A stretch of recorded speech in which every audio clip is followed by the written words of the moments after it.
What's going on, you guys? It's your boy Cbasszu once again.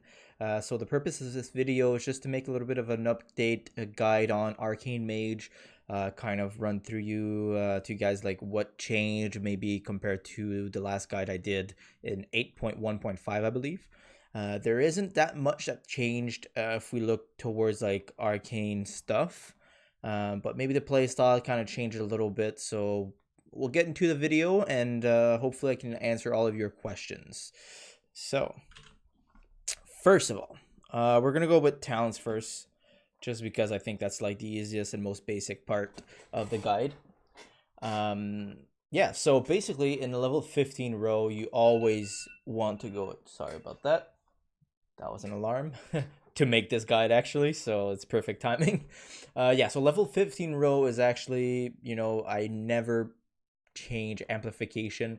I think in the past I did try out Arcane Familiar, since it does give you that 10% extra mana, and it says that it attacks your enemies, but I've never actually seen any damage from the Arcane Familiar, so that's why I wasn't really too stoked about using it. But you can, try it if you want, but honestly, amplification is just so much better because you get an extra missile per clear cast. So, it's extra damage, and missiles is really powerful. Level 30 row, always Shimmer. Slipstream is not good. Not to me, at least. It's not Mana Shield. I mean, you don't want to go Umas Arcane because then you're useless. So, yeah, Shimmer all the way. Level 45 row. This is probably where I, play around with a few things quite often. But, I'd say probably 90% of the time I'll go in Cantor's Flow. Just because it's passive, you always have an increase in damage by 4%. So it's pretty good up to 20%, but you always have at least 4%. So if you look at Ruin of Power, that's really good. It's 40% and 30% in PvP. But if you look at the uptime of Ruin of Power compared to Incanter's Flow's basic 4%, it's just more consistent damage, but not as much burst as if you would be using Rune of Power. But the thing is, Rune of Power, if you cast Rune of Power, you'll probably get kicked on, and then, your burst window is already just done. Mirror Image, I never really use that unless I just meme, but honestly, I don't really use it at all. Level 60 row, I switch around all the 3 talents, to be honest. I'd say... Auto shutdown initiated. That was my headset. I'd say probably, against all melees. If it's, 2 melees and a healer in 3s, I'll always run Resonance just because, more damage and, you just cleave everyone. In 2s, if it's a healer and a melee, I probably won't be using Resonance. I'll probably be using either Charged Up for that extra, burst damage because you get 4 charges.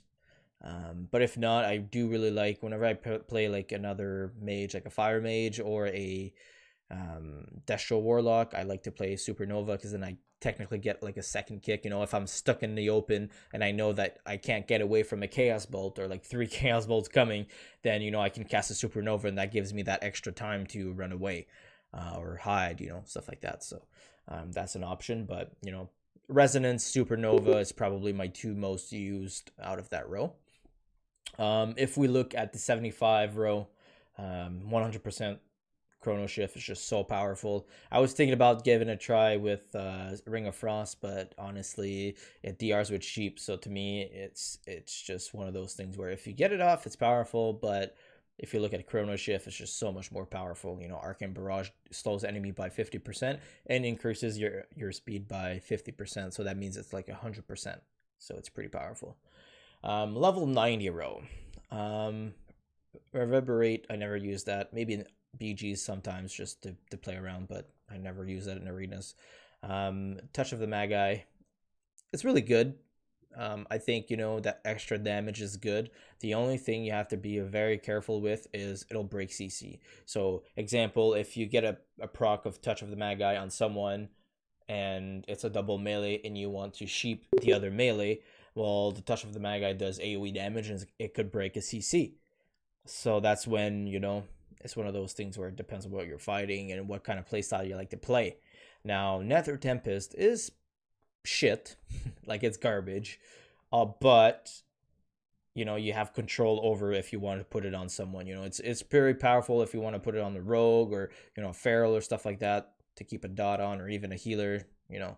Um, so it's more like you get more opportunity to be able to control it. But then Touch of the Mad Guy is just like literally just passive damage. Whenever you get it, it's extra damage. So it depends. I always switch around. Like I might play like a week with Touch of the Mad Guy, and then play like a month of Nether Tempest. So it's one of those things where I always switch around.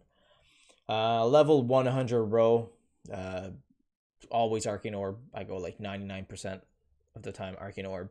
If I do decide to go like one shot builds, I would use Charged Up combined with Rune of Power and Overpowered. So that would be really good. A lot of burst because, Overpowered is overpowered.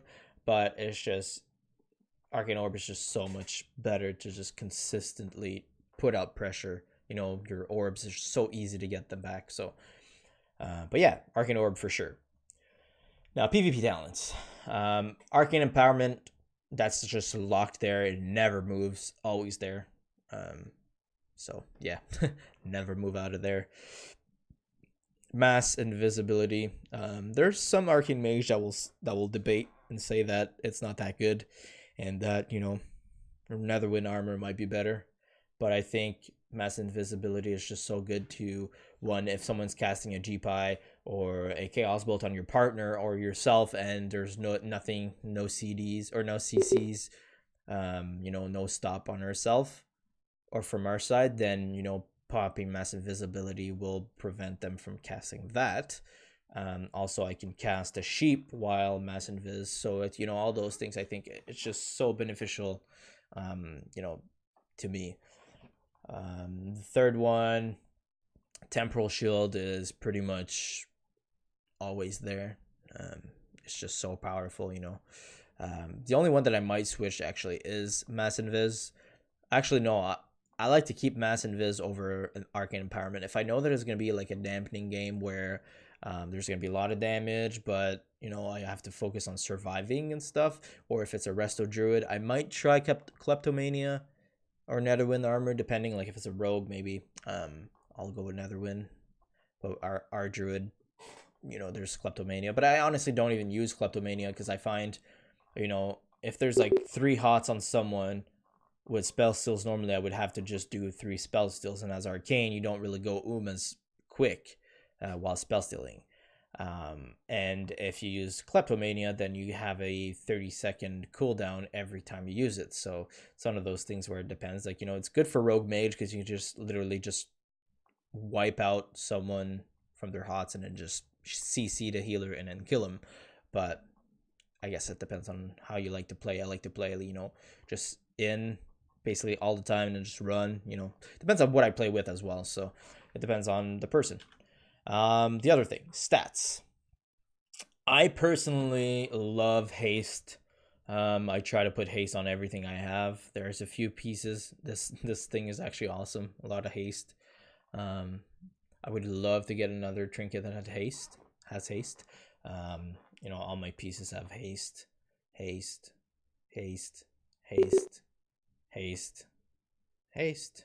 No, obviously no haste. This one does have haste. I'm gonna get my level 6 probably tonight. There is haste on this one. There is haste on this. So there's basically haste on everything, and that's why I'm at 34%. Obviously, my goal would be 40%. It would be great. Mastery is pretty good because mana regen, but honestly, with evocation every 1.5 minutes, it doesn't really matter. So I would say the other like priority would be versatility. But I personally, for the time that people actually go on me, I find haste is just so much better because I can get a global way quicker than if, I had like 20% or something. So I think what I'm probably going to do is like lock it out around 36%. And then I'm probably going to start putting in some versatility. So we'll see. But yeah, that's basically for the stats. Next thing for the essences. So I just got this one, Breath of the Dying. I honestly love it because I used to use Crucible. Crucible is really good. You know, you get 2 charges, you can heal, and you can also do damage. But the thing is, you know, there's a delay whenever you press the button and it goes to the actual target. It gives time to the person to potentially heal or put a cooldown or something, you know. So to me, I'm actually currently testing this trait, and I love it. Like, you know, if I'm gonna get the rank 2 because it'd be so powerful. Basically, the cooldown is reduced by 30 seconds if the person has 20% and less of health, and the rank 2 will also do that if he's above 80%. So it's gonna be pretty good. It does 45k damage, almost 46k, just like an execute, just like boom, one shot. So it's quite powerful just to get that kill, or like do that random burst, and then they think you're actually bursting, so they pop CDs, and then after they pop defensive, you just actually pop your CDs, right? So it's pretty good. My other essence that I love to use is Focusing Iris, because it has the chance to grant me haste. Stacks up to 10 times. It's really powerful. The other one is Conflict of Strife, increases versatility. So obviously it's not always, but it has a chance, and it's very powerful. If I'm gonna go and get a toy. Let me find this toy. Where's this toy? Apologize for that. I should have taken it out before, but I kind of forgot.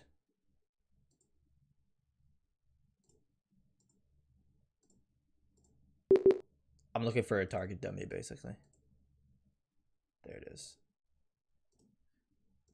So I just wanted to, like, you know, main priority, I think, is just constantly just dispelling, spell stealing people. I think it's so powerful, and it gives you procs. I like to have an Arcane Barrage / Chrono Shift on people all the time. It's just one of those things where it's so powerful with the slow. Like, look at how fast I move. Obviously, I don't move faster. I guess I do move faster. It doesn't matter if that works. But you see how slow I move now? And then if I pop it, like, it's just so much, so powerful. And anyways, so my damage breakdown normally would just be like Arcane Orb, then maybe Arcane Blast a couple times. And then if I just want to do damage and not focusing me, I could just literally spam Arcane Blast. But if I use, let's say, Presence of Mind with Arcane Power and my Trinket, and then my haste is at like 40%, and then I just pop this, it's 1.1 seconds, and then I can also use this for an execute, Reaping and Flame. Like, my DPS was at 53, so it's very powerful. And then you just, you know, rotate to that. And obviously I'm but that's not how you do it. But it's one of those things where you just play the way you like it, right? But I think the most important thing is to keep it slow on your enemies, especially if they're actually, regardless, I think it's really important to keep it slow on your enemies, because you don't really want to give them the opportunity to be able to get to your other partners and stuff like that. So yeah, that's pretty much it for the guide. I mean, it was a very short guide. I do know this, I am aware of this, but I just wanted to kind of give you guys an update. The last season we got to 2k as Arcane Mage, and this no, that's so not last season, but the season before we got to 2k. Last season we got to Rival or 1800. We didn't play as much. I'm hoping this season we'll be able to get to Duelist, depending. I do have a few partners to play with. So I'll keep you guys updated for sure. But on that note, guys, that's pretty much it for the video. If you enjoy these kind of videos, guides and stuff like that, please give me a thumbs up, you know, comment below, let me know what you guys think. And if you don't like it, just, you know, don't be shy to give a dislike, because then I can know what you guys like and what you guys don't like. But yeah, thank you all for watching. I appreciate it. Don't forget to check out my Twitch. I do stream almost every day around 9 p.m. Eastern time. And the Twitch is twitch.tv/Cbasszu, CBASSZU. On that note, guys, have a good evening or day wherever you are, and take care, and see you next time.